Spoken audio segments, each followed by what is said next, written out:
समर्थ सद्गुरू श्री गजानन महाराज की जय. नमस्कार मंडळी, ब्रह्मांड नायक या भक्तिमय चॅनलवर आपले सर्वांचे मनापासून स्वागत. संत श्री गजानन महाराज यांच्या नामस्मरणाने आजच्या व्हिडिओची आपण सुरुवात करूया. आजच्या व्हिडिओमध्ये आपण श्री गजानन विजय ग्रंथाचा अध्याय 9वा श्रवण करणार आहोत. चला तर आता व्हिडिओला सुरुवात करूया. श्री गजानन विजय ग्रंथ अध्याय 9वा. श्री गणेशाय नमः. हे सगुण स्वरूपा रुक्मिणीवरा, हे चंद्रभागा तटविहारा, श्री संत वरदा शारंगधरा, पतित पावना दयानिधे. लहानान वाचून मोठ्यांचा मोठेपणा न टिकेसाचा, पतिता विना परमेश्वराचा बोलबाला होणे नसे. आम्ही आहो पतित म्हणून तुला म्हणतात पावन करता रुक्मिणी कांत, हे आता विसरू नको. परीस लोहाला सोने करी, म्हणून त्याचे महत्व भूमीवरी. ओहोळ पोटी घे गोदावरी, म्हणून म्हणती तीर्थ तिला. याचा विचार करावा चित्ती आपुल्या माधवा, दास गणूला हात द्यावा बुडू न द्यावे कोठेही. असो गोविंद बुवा टाकडीकर एक हरिदास होता थोर, तो कराया कीर्तन गजर शेगावासी पाटला. ते शिवाचे मंदिर पुरातन होते साचार, ज्याचा केला जीर्णोद्धार मोठे नामक सावकारे. अलीकडच्या श्रीमंताला मंदिराचा कंटाळा, मोटारी क्लब बायसिकलला यांचे प्रेम बहु असे. तैसाना मोठे सावकार श्रीमंत असून भाविक फार, त्यांनीच हा जीर्णोद्धार केला असे मंदिराचा. म्हणून मोठ्याचे मंदिर वंदू लागले नारी नर. आता पुढचा प्रकार काय झाला तो ऐका. त्या मोठ्यांच्या मंदिरी उतरले टाकडीकर कथेकरी. त्यांचा घोडा समोरी बांधला होता मंदिराच्या. घोडा अति द्वाड होता, कोणासही मारीला था. समोरून कोणी येता त्यास चावे कुत्र्यासम. टोळी चराटे वरच्यावरी, स्थिर न राहावे क्षणभरी. कधी कधी कांतारी त्याने जावे पळून. खिंकाडे रात्रंदिवस वाईट खोड्या बहुवस, आल्या होत्या मुक्कामास सोते तया घोड्याच्या. लोखंडाच्या साकड्या होत्या त्यासी बांधण्या केल्या, त्या या समयी राहिल्या टाकळी माझी विसरून. चराटाने कसा तरी घोडा मंदिरासमोरी बांधून या कथेकरी निजले जाऊन शय्येला. रात्र झाली 2 प्रहर, तमे आक्रमिले अंबर, दिवा बितांचे घुतकार होऊ लागले वृक्षावरी. टिटव्या टिटी शब्द करीती, वाघुळे बक्षा ढुंडीती, पिंगळे बसून वृक्षावरी किलबिल करू लागले. सामसुम जिकडे तिकडे बंद झाली कवाडे, कोठेही ना दृष्टी पडे एकही माणूस रस्त्यानी. ऐशा रात्र समयास श्री गजानन पुण्यपुरुष, घोडा बांधल्या ठायास येते झाले सहजगती. जे जे कोणी द्वाड असती, त्यांना सुधारण्याप्रती साधू पुरुष अवतार घेती ईशान्येने भूमीवर. औषधाचे प्रयोजन रोगा निवारण्या कारण, तेवी द्वाडांचे द्वाडपण साधू संत निवारिती. असो गजानन घोड्यापासी आले रात्र समयासी, जाऊनी निजले अतिहर्षी चहू पायात घोड्याच्या. मुखे भजन चालले होते, गणी गण गणात बोते, या सांकीर्तक भजनाते जाणण्या कोण समर्थ हो. त्या सूत्ररूप भजनाचा अर्थ ऐसा वाटतो साचा, गणी या शब्दाचा अर्थ मोजी हाच असे. जीवात्मा म्हणजे गण, तो ब्रह्माहून नाही भिन्न, हे सुचवावया कारण गणात हा शब्द असे. बोते हा शब्द देखा, अपभ्रंश वाटे निका, बा ते हा शब्द ऐका, तेथे असावा निसंशय. बा या शब्दे करून घेतले पाहिजे मन, ते हे आहे सर्वनाम. शब्दाऐवजी आलेले म्हणजे मना समजे नित्य. जीव हा ब्रह्मास सत्य मानू नको, तयाप्रत निराळा त्या तोची असे. गिन गिन गिनात बोते, कोणी गणी गण गणात बोते, ऐशी आहेत 2 मते या भजनाविषयी शेगावी. त्यासी न आपुले प्रयोजन, आपणा कथेसी कारण, महाराज निजले येऊन चौपायात घोड्याच्या. वरील भजन मुखाने चालले होते आनंदाने, वाटे या भजन रूप साकडेने घोडा बांधून टाकीला. गोविंद बुवांच्या अंतरी धास्ती होती जबर खरी, म्हणून तो वरच्यावरी उठून पाहे वारूला. तो ठाण्यावरी घोडा शांत ऐसे पळता दृष्टीपट, गोविंद बुवांच्या चित्तात अति नवल वाटले. तो आपुल्या मनी म्हणे, हे ऐसे झाले कशाने? का काही आजाराने व्यक्त झाला घोडा हा? म्हणून राहिला शांत हे न काही कळो येत. हा ऐसा आजपर्यंत नाही कधीच स्थिरावला. हे काय आहे ते पहाया गेले तो एक माणूस दिसले चहो पायात निजलेले त्या द्वाड घोड्याच्या. अति निकट येऊनी पाहू लागले निरखुनी. तो दिसले कैवल्यदानी तेथे गोविंद बुवाला. ते म्हणाले मनात, घोडा का झाला शांत हे कळले कारणासहित मज लागी येदवा. समर्थांच्या सहवासे घोडा शांत झालासे. जेथे कस्तुरी तेथे नसे दुर्गंधाला थारा कदा. समर्थांच्या पायावरी गोविंद बुवाने अत्यादरी शिर ठेविले निर्धारी. अष्टभाव दाटले मुखे करू लागले स्तवन आपण खरेच गजानन. विघ्नांचे करीतसा कंदन याचा प्रत्यय आज आला. माझा घोडा द्वाळती सर्वही ज्याला भीती. तेथेच आलात गुरुमूर्ती हरण्या त्याचा द्वाडपणा. या घोड्याच्या अचाट खोडी चालता मध्येच मारी उडी. क्षणाक्षणा मागल्या झाडी हा दुगाण्या महाराज. मी गेलो होतो कंटाळून म्हणून बाजारा लागून गेलो विकाया कारण. परीन कोणी घेई या मी फुकटही लागलो द्याया. परीन कोणी तयार घ्याया त्यावरी आपण केली दया. हे झाले फार बरे. आम्हा कथेकरांचे घोडे पाहिजे गरीबसाचे. घराबाजी धनगराच्या नाही वाघ कामाचा. ऐसा झाला प्रकार. घोडे झाले गरीब फार. जड जीवांचा उद्धार करण्यास स्वामी अवतरले. घोड्यास म्हणाले आता गड्या करू नकोस येथून खोड्या. त्या येथेच रोकड्या द्याव्या अवघ्या सोडून. तू शिवाच्या समोरी याचा विचार काही करी. वागत जावे बैलापरी त्रास न देई कवनाते. ऐसे त्यासी बोलून गेले निघून दयाघन. कृपा कटाक्षे करून पशुही ज्याने आकळीला. असो सोते दुसरे दिवशी मळ्यात असता पुण्यराशी आले गोविंद बुवा दर्शनासी घोड्यावरी बैसोनी. घोडा गोविंद बुवांचा शेगावासी ठाऊक साचा. कोश अवघ्या खोड्यांचा भीत होते त्यासी जन. तो मळ्यात आलेला पाहून लोक बोलले त्या कारण. गोविंद बुवा ही घेऊन पिढा कशास येथे आला. मुले बायका मळ्यात आहे पहा वावरत. तुमचा घोडा करील घात सहज लिलेने कवनाचा. गोविंद बुवा त्यासी बदले. तुमचे म्हणणे मी ऐकिले. माझ्या घोड्यास शहाणे केले काल रात्री समर्थांनी. त्याने खोड्या दिल्या टाकून झाला गोगलगाई समान. आता भ्यावयाचे कारण काही न उरले कोणाशी. चिंचेखाली उभा केला टाकडीकरांनी घोडा भला.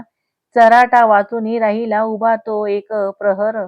भाजीपाला कवळा घास मळ्यात होता विशेष. परी ना लाविले त्यास तोंड घोड्याने एकाही. पहा संतांची केवढी शक्ती पशुही आज्ञेत वागती.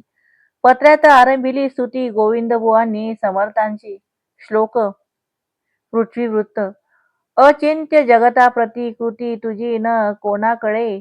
असो खलही केवढा तव कृपे सुमार्गी वळे. उणे पुढती ये तुझ्या खचित रत्न चिंतामणी. शिरी सतत माझिया वरद हस्त ठेवा जणी. ऐसी स्तुती करून गेले गोविंद बुवा निघून. घोड्यास आपल्या घेऊन टाकडी ग्रामाकारणे. प्रत्येक दिनी शेगावी यात्रा येई नवी नवी. काहीतरी धरून जीवी हेतू आपल्या श्रोते हो. त्या यात्रेकरू मंडळीत बाळापूरचे 2 गृहस्थ आले काही धरून हेत समर्थांच्या दर्शना. पथी जाता एकमेका बोलू लागले ऐसे देखा. पुढल्या वारीस गांजा सुका येऊ आपण घेऊन. काकी या गांजावर समर्थांचे प्रेम फार. तो आपण आणीला जर तरी कृपा होईल त्यांची. लोक आणती बर्फी खवा आपण गांजा नेऊ बरवा. गाठ धोतरा बांधून ठेवा ना तरी विस्मृती होईल. पुढल्या वारीस दोघे जण आले दर्शना कारण. परी गेले विसरून गांजा तो आणावया. शिर ठेविता पायावरी आठवण त्यांना झाली खरी. की नाही आणीला बरोबरी गांजा तो आपण. आता पुढच्या वारीस दुप्पट आणू गांजासी. ऐसे बोलून मानसी दर्शन घेऊन गेले हो. पुढल्या वारीस तेच आले. गांजा आणण्याचे विसरले. कर जोडून मात्र बसले स्मृती नसे गांजाची. ते स्वामी म्हणाले भास्कराशी पहा जगाची रीत कैसी. गाठ मारून धोतरासी विसरती जिन्नस आणावया. जातीने आहेत ब्राह्मण तेच आपुले भाषण करीती आपण होऊन खोटे पहा सर्वांशी. ब्राह्मणाचे भाषण कदा नसावे अप्रमाण. या तत्वा लागून न जाणती चांडाळ ते. द्विजे निज धर्म सोडिला, आचार विचार सांडिला. यामुळे श्रेष्ठत्वाला ते मुकले सांप्रत. बेटे मनी नवस करती आणि हात हलवित येथे येती. आशाने का पूर्ण होती त्यांच्या मनीचे मनोरथ. बोलण्यात पाहिजे मेळ, चित्त असावे निर्मळ. तरीच तो घननीळ, कृपा करीतो भास्करा. हे शब्द त्या दोघांसी अति लागले मानसी. पाहू लागले एकमेकांसी कुतूहल दृष्टीने. पहा केवढे अगाध ज्ञान आहे यांचे परिपूर्ण. हा जगत चक्षु गजानन सूर्यापरीचा असे हो. आपण नवस केला म्हणी तो जाणीला समर्थांनी. आता येऊ घेऊन चला गांजा गावातून. ऐसा विचार करून उठले गावात जाऊ लागले. गांजा आणावया भले तई महाराज वदले त्या. आता शिळ्या कढीप्रत का उगा आणिता ऊत. सार नाही किमपी यात मी न हापापलो गांजाला. आता आणण्या गांजाप्रत नका जाऊ पेठेत. मेळ हमेशा बोलण्यात ठेवा तुम्ही आपुल्या. लबाडाचे न हेतू पुरती ही खुनगाठ बांधा चित्ती. तुमचे काम झाल्यावरती मर्जी असल्या गांजा आणा. पुढील आठवड्यात तुमचे काम होईल जा अत्युत्तम. परी कदा न चुकवा नेम 5 वाऱ्या येतील करा. का की हा येथे स्थिर आहे मृडानीपती कर्पूर गौर. ज्याच्या कृपेने कुबेर जगी झाला धनपती. जा नमस्कार त्यासी करा गांजा आणावया न विसरा. परमार्थात खोटे जरा बोलू नये मानवानी. ऐसा उपदेश ऐकून महाराजांची बंधून घेतले शिवाचे दर्शन आणि गेले बाळापुरा. पुढील आठवड्या माझी भले काम त्यांचे फत्ते झाले. तेही गांजा घेऊन आले शेगावात वारीला. त्या बाळापूरची दुसरी कथा तुम्ही ऐका श्रोते आता. बाळकृष्ण नावे होता बाळापुरात रामदासी. कांता त्याची पुतळाबाई परमभाविक होती पाही. दरवर्षी वारीस जाई पायी सज्जन गडाते. पती पत्नीचा विचार एक पौष मासी निगती देख.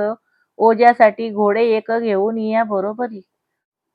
कुबडी कथा दासबोध सवे हे सामान अतिशुद्ध. साधुत्वाचा नव्हता मद तयासी की चढलेला. मार्गी चालता ग्रामांतरी प्रत्यही झोळी फिरवी खरी. त्या झोळीच्या भिक्षेवरी नैवेद्य करी रामाला. पौष वद्यात बाळापूर सोडी नवमीला साचार. असे कांताबरोबर पुतळाबाई नामजीचे. बाळकृष्ण बुवा हाती चंदनाच्या चिपळ्या असती. पुतळाबाई करीसाठी झांज हाती घेऊन. रघुपतीचा नाम गजर करी पंथाने निरंतर. शेगाव खामगाव मेहेकर देऊळगाव राजापुढे. आनंदी स्वामीस जालनापुरी वंदुनिया जांबनगरी. जाय तेथे मात्र करी 3 दिवस मुक्काम. काकी ते ठिकाण समर्थांचे जन्मस्थान. पुढे दिवऱ्यास येऊन वंदन करी गोदेला. पुढे बीड आंबेजोगाईचे. मोहोरी बेलेश्वर स्वामींचे. पट्टशिष्य समर्थांचे डोमगावी कल्याण. नरसिंगपूर पंढरपूर नातेपोते शिंगणापूर वाई आणि सातर असे जे गडाच्या पायथ्याशी. माघवद्य प्रतिपदेला तो येऊन पोचे भला श्री सज्जन गडाला. नवमीच्या त्या उत्सवासी यथाशक्तीप्रमाणे ब्राह्मण भोजन करावे त्याने. श्री स्वामी समर्थ कारणे खरा खराच रामदासी. ऐसे रामदासी आता होणे कठीण सर्वथा. दास नवमीचा उत्सव होता परत जाई त्याच मार्गे. ऐसा क्रम चालला बहुत दिवस त्याचा भला. 60 वर्षे देहाला गेली त्याच्या उलटून. भागवद्य द्वादशीस सोडून सज्जन गडास. निघावे परत जावयास त्याने आपुल्या बाळापुरा. असो वद्य एकादशीशी बसला समर्थ समाधीपाशी. आले दुःखाश्रू लोचनासी. शब्द न त्यासी बोलवे हे रामदास स्वामी समर्था. हे गुरुराया पुण्यवंता माझे शरीर थकले आता. वारी न पायी होईल जरी बसून वाहनात येऊ सज्जन गडाते. तरी तेही कठीण दिसते मज लागी दयाळा. नेम चालला आजवर आता पडू पाहे अंतर. परमार्थासी शरीर निकोपा आधी पाहिजे. तरीच सर्व घडे काही हे रामदासा माझे आई. हे म्हणण्याची जरूर नाही आपण सर्व जाणतसा. ऐशी प्रार्थना करून निजला शय्यास जाऊन. तो प्रभातकाळी पडले स्वप्न बाळकृष्ण बुवाला. स्वप्नी म्हणाले रामदास ऐसा न होई हताश. नको येऊ येथून खास या सज्जन गडाते. माझी कृपा तुझ्यावरी माझा उत्सव बाळापुरी. करावा तू आपल्या घरी येईन मी नवमीला. तुला द्याया दर्शन हे मानी प्रमाण वचन. आपल्या शक्तीस पाहून परमार्थ तो आचरावा. ऐसे स्वप्न पाहिले बाळकृष्ण आनंदले. कांतेसह परत आले बाळापुरास आपल्या घरी. पुढे श्रोते दुसरे वर्षी काय झाले माघमासी, त्या बाळापुरासी ते आता अवधारा. माघवद्य प्रतिपदेस समर्थांच्या उत्सवास आरंभ बाळापुरास बाळकृष्णांनी घरी केला. दासबोधाचे वाचन रात्रीस हरी कीर्तन, 2 प्रहरी ब्राह्मण भोजन, धूपारती अस्तमानाला. बाळकृष्णाच्या मनात विचार हाची घोळत, पाहू कसे येतात स्वामी समर्थ नवमीसी. बाळकृष्णाच्या वचनांनी गेली गावकऱ्यांनी आपापसात वर्गणी. उत्सव सहाय्य करावया ऐसा थाट बाळापुरा. 9 दिवस झाला खरा, 9व्या दिवशी 2 प्रहरा अघटित आले घडून. श्री गजानन साक्षात्कारी श्रोते तया बाळापुरी उभे राहिले 2 प्रहरी नवमी तिथी लक्षून. बाळकृष्णाच्या द्वारात रामाभिषेक चालला आत, लोक झाले विस्मित गजाननासी पाहून या. म्हणू लागले बुवासी, उठा उठा हो वेगेसी, तुमच्या दास नवमीसी द्वारी पातले गजानन. त्यावरी बुवा म्हणाले, गजानन आले बरे झाले, त्याही संतांचे लागले पाय माझ्या घरासी. परी आजच्या दिनी साची मी वाट पाहतो समर्थांची, त्या सज्जनगड निवासियाची आतुर होऊन ये ठाया. त्यांचा मसी करार आहे, मी नवमीला येईन पाहे, ती वाणी असत्य नव्हे ऐसा माझा भरोसा. इकडे स्वामी गजानन द्वारी उभे राहून जय जय रघुवीर म्हणून श्लोक बोलू लागले. श्लोक. अहिल्या शिळा राघवे मुक्त केली, पदी लागता दिव्य होऊन गेली. अशी वाणी ऐकता उठली स्वारी बाळाकृष्णाची. पाहती जो येऊन द्वारी, तो गजाननाची नग्न स्वारी. अजाणू बाहू साजिरी उभी निजानंदामध्ये. करण्या गेला नमस्कार, तो रामदास दिसले साचार. हाती कुबडी जटाभार, रुळत होता पाठीवरी. बाली त्रिपुंद्र उभा साचा, होता गोपी चंदनाचा. नेसलेल्या लंगोटीचा रंग होता हिरमुजी. ऐसे रूप पाहिले बाळकृष्णा भरते आले. प्रेमाचे ते श्रोते भले, नयनी संचले आनंदाश्रू. तो सवेच दिसली गजानन, त्याच्या नेत्रा कारण कुबडी लंगोटी काहीच न, त्रिपुंद्र शिरीचा जटाभार. पुन्हा त्याने हताश व्हावे, तो रामदास स्वामी दिसावे. पुन्हा जो निरखून पहावे, तो मागुती गजानन. ऐशी स्थिती झाली खरी सिनेमाच्या खेळापरी. गोटाळलासे अंतरी कोडे काहीच उमगेना. मग म्हणाले गजानन रामदासासी प्रेमे करून, नको गांगुरू देऊ मन, तुझा समर्थ मीच असे. मागे बापा गडावरी माझीच वस्ती होती खरी. आता शेगावा भितरी राहिलो येऊन मळ्यात. तुला सज्जनगडी दिले वचन, की दास नवमीस येईन. मी बाळापुरा लागून याचे स्मरण आहे का? त्या वचनाची पूर्तता करण्यास येथे आलो आता. दे सोडून अवघी चिंता मीच आहे रामदास. शरीररूपी वस्त्रास तू किंमत देतोस आणि आत्म्याला विसरतोस, याला काय म्हणावे? श्लोक आहे गीतेठाई, वासासी जीर्णानी तो पाही, ऐसा मुळी भ्रमिष्ट होई, चाल पाठी बसवी मला. बाळकृष्णाचा धरून हात गजानन आले घरात. एक मोठ्या पाठी स्थित स्वामी गजानन जाहले. बाळापुरी पुकार झाली. गजानन आल्याची ती भली मंडळी धावू लागली. दर्शन घ्याया पायांचे.